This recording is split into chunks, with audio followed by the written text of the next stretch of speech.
So these particles are very fine and they follow the flow of air. So as soon as you have openings on the side of the mask or anything, that's where the air, that's the lowest impedance part where the flow will be. And the particles are coming in and out just as easily. So it's ridiculous that a cloth mask could have any effect. If it doesn't protect you from inhaling, it's not going to prevent those very same particles that infect you from getting out as well. And what would you say is the importance of obtaining herd immunity, and is not mandating masks going to actually help with that?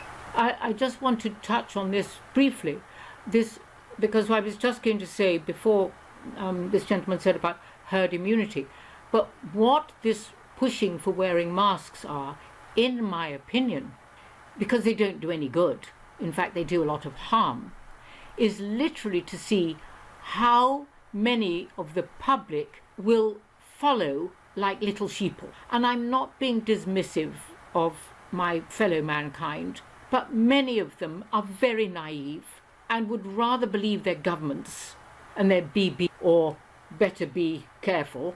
I think we'll call it the better be careful. They don't realise. You don't have to plan to get herd immunity. Everyone's going to get it. We're going to have it as a society. These are extraordinarily contagious diseases.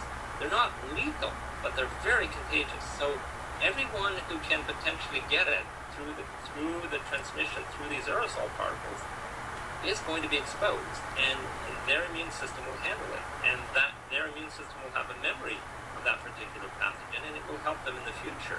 And it will help them with similar viruses as well, because there's a kind of cross immunity that occurs.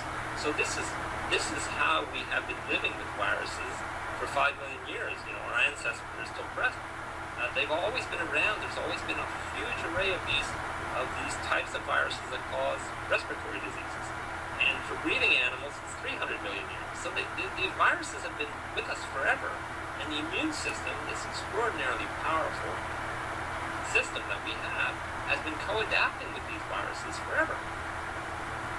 So when you put people in quarantine, you stop them building up this immunity, which all the time when you go shopping and you're mixing with people they're standing in a queue or going to into a shop or what have you, you are building up your immunity. You're going to have a cup of coffee with a friend and you're sitting in a cafe, you're building up your immunity by that collectivism, etc. Okay. When you put people, what a ridiculous name, social distancing. When you separate people and you say, you can't get, 6 feet from this person or that person or what have you, it's as if you've got great big ballet dresses on, I know when I was a dancer, we would dance the pavan, and the pavan, they had these huge skirts, and so your hands came right out. It was a very gracious dance, but people are going around like this, and they sort of, I went out once to get a photograph taken, and I had to laugh because people were sort of gliding round each other. It became much more elegant, really. I mean, it made me laugh. But the other thing that made me laugh, it was almost as if somebody had a bad smell. And so you were trying to keep away from the smell, by distancing yourself. I'm sorry. I hope other people are laughing at me because the ridiculousness of it. But the danger of it, because people are being taken in. Also, if you laugh at it and then you laugh publicly, then you can get slated by your other people beings. That's what we've got to not worry about, really. The people that have done this are evil, totally evil. And I'm not saying there's not a coronavirus, because I think that actually the dark agenda actually made sure that one was released. But I don't think it's nearly as dangerous as it is. And certainly to bring all these rules, that's what they want to do. This is World War III, where we get to be put in prison. Okay. I laugh because to laugh actually raises the immune system. This is the natural thing. And now you can ask, but people die. That's true. There is a winter birth mortality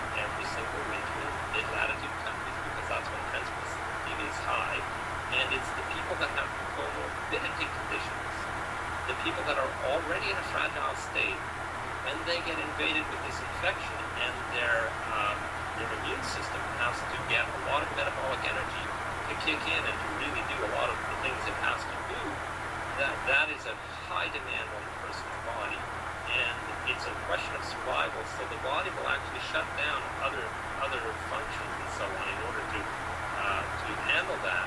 And that's when you become very fragile. If you have other infections or other conditions, you can die from that. That's what this is about. It's always been that way, and that's what's going on. So put the mask issue aside for now, let's take a little bit of a closer look on what's actually scaring people into wearing these masks in the first place, and that is the death numbers. And according to, the mask paper isn't the only one you put out. You put out a few papers now, and you can talk at great lengths to the inaccuracy of the death count numbers. Can you speak to that? Yeah, you know what? I want to show you graphs. I do like this man. I think he's great. He's got a lovely look on his face. He's got a clean energy to him. Beautiful. Go back here and get a graph, just so you have a visual understanding of what I'm talking about. Okay? I think you can probably see that. That's for the USA as a function of time and years that you can see there. And this is all case mortality total. So the baseline is very high, and there's a variation season to season. That's the extra hump that you see here. So the area under the hump, this is all-cause mortality by week. That means that the area under the hump is the total mortality for that winter season. Okay? And you can see that from year to year, the area under the hump is always about the same. The shapes change and so on. This is the latest one. Now, this latest one for the USA total has this very sharp feature late in the season, which I call the COVID peak. The area of it is not particularly big because it's very narrow, okay? So it doesn't change the overall, but it is an odd feature, which is not natural. It's not a natural feature. And if that feature only occurs in certain jurisdictions and not in others. So there are large states in the USA that have as many infections, as many cases reported, like Texas and California, very large states that do not have that peak. New York has it. Now you can go from jurisdiction to jurisdiction and see the peaks that have it in Europe and so on. And what is stunning about this peak is that it kicks in at exactly synchronously the same time everywhere, exactly immediately after the World Health Organization announced the pandemic and recommended that the states prepare their hospitals by freeing up the intensive care units in order to prepare for this tsunami that was supposed to happen. Right. Cases coming in of people that were dying. So some jurisdictions did that. They did it aggressively, and they did it in a way that put people at risk.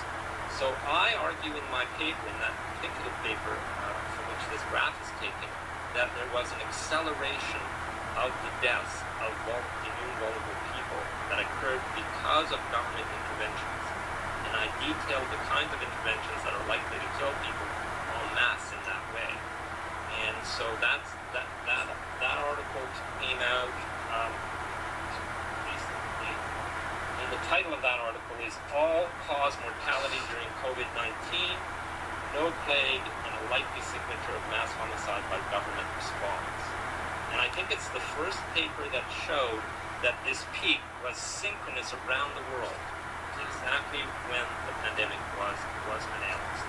A worthy paper to read. And it is an unnatural peak. There's nothing like it has ever been seen before. You can look at 30 or 40 or 50 years of these curves, and you never see a sharp peak that's this sharp in terms of the full width that half maximum. And you never see any sharp feature this late in the season of infectiousness. Right. Okay? And you never see something that is synchronous everywhere. You can see a sharp peak in the United States, but when you look at European countries, it's not there. It looks different. It's a little bit shifted. It's a different place where it doesn't occur. This peak, when it does occur, is always at the same place. Always 3 or 4, sometimes 5 weeks wide, in terms of the full width at half maximum. And it is not a natural peak. It is directly caused by accelerating the deaths of these vulnerable people, locking them into the institutions, stressing them out with fear, not letting their families see them, locking them into an environment that contains the aerosol particles it's suspended, making sure everybody gets infected. And this is how they kill. And I think that actually they were using chemtrails. I only think, I haven't done enough research on it, but I saw something else that corresponded to my thinking. And I thought, yes, I must do research on that, because that would make it a global pandemic much more quickly. And the stress is not negligible in this regard, because this kind of stress, when you separate people from their family, their routines, you take away their care personnel, and you tell them that there's this horrible pandemic out in the world, that kind of stress on an elderly person is devastating to the immune response and in terms of causing disease. Of course it does, and very many of them believe the media. I mean, they are so, they're liars so often. Many of these news media setups are just blatant liars. And they have an agenda. They can be connected to various political parties and what have you. So a very good friend of mine, Leslie Fieger, who developed the Delphin Knowledge System, which I will talk about later, said, turn off your news and don't read the newspapers. Very good advice. Right, back to this man, this gentleman. Well, where do you see this going from here? I mean, I know you don't have a crystal ball, but given the things that you do know, where do you see this moving? I mean, a lot of these guys are talking about this second wave coming now, and a lot of people are wondering what that may actually look like. And well, there's no question that there's going to be a winter wave. There always is one. Okay, so you can call it a second wave if you want to argue that it's the same viral strain that is mostly the one causing the next one. You can call it a second wave if you want, but for sure this phenomenon is just going to continue, and the only thing that will change it are these mass draconian interventions, and they'll only make things worse. I don't see any evidence of any of these measures ever making things better. But there's plenty of evidence of making it worse.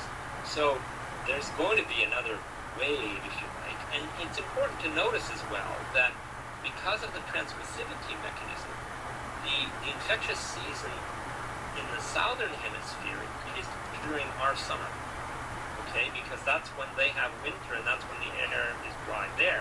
So everyone's freaking out right now that South Africa's getting a lot of cases. That's normal. Right. That's always the case. If you had measured any cold and flu season, you would see the same thing.